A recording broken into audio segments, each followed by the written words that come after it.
So, you want to grow vegetables in a grow tent, huh? Then hit the subscribe and like buttons so we can get into this. I see you. Indoor grow wizard in the making. You're done waiting for the weather to cooperate. You've got the tent, the lights, the ambition. Now it's time to grow more than just basil and good intentions. Let's talk about how to turn that grow tent into a year-round veggie machine.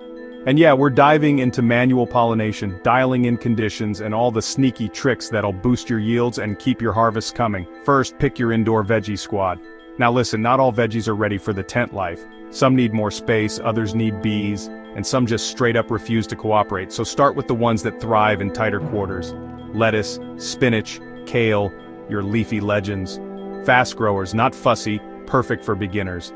Then you've got your fruiting champs, peppers, cherry tomatoes, dwarf cucumbers, radishes, green onions, bush beans, compact and happy under LEDs.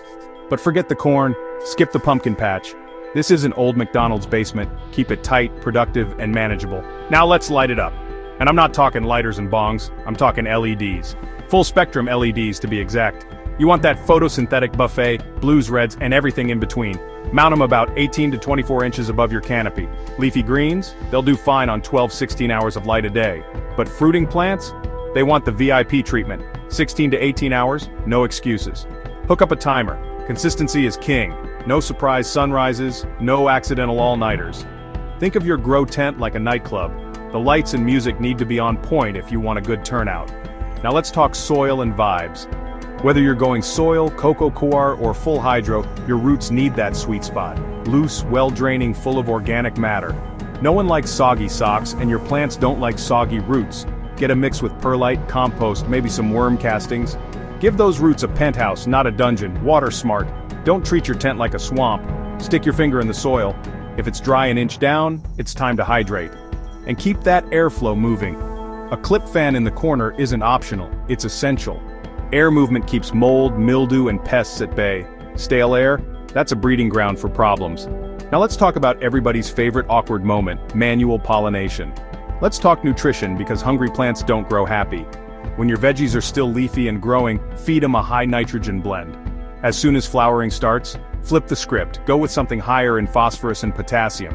That'll boost flower production and fruit set. Want to go the extra mile? Add in a bit of kelp, maybe a compost tea every couple weeks. Worm castings are a game changer for root health, and toss in a silica supplement if you want thick stems and better stress resistance. But here's the real secret sauce. Beneficial microbes. A little mycorrhizal fungi in the root zone goes a long way. This is Growers Tips, where we grow smarter, not harder.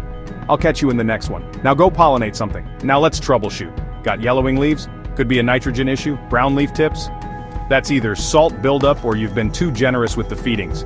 Powdery mildew creeping in, lower the humidity, increase airflow, and hit it with some neem or a microbial spray. Every plant talks. Your job is to listen, adjust the lights, tweak the water, remix the nutrients. Indoor growing is all about control. And when you've got that control locked in, the results speak for themselves. So here's the big picture. Growing vegetables in a tent is more than just survival gardening. It's precision farming.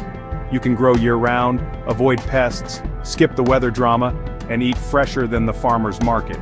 You're not just growing food, you're building skill, confidence, and resilience. And yeah, you're gonna mess up.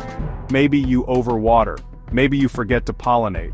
But every mistake is a lesson. Every harvest is a win. And every leafy, green, or juicy tomato you pull out of that tent, that's proof you're doing something right. So get in there. Tend those plants, shake those flowers, feed those roots, and when it's time to harvest, you'll be eating better than your neighbors and smiling like a boss. This is Growers Tips, where we grow smarter, not harder. I'll catch you in the next one. Now go pollinate something.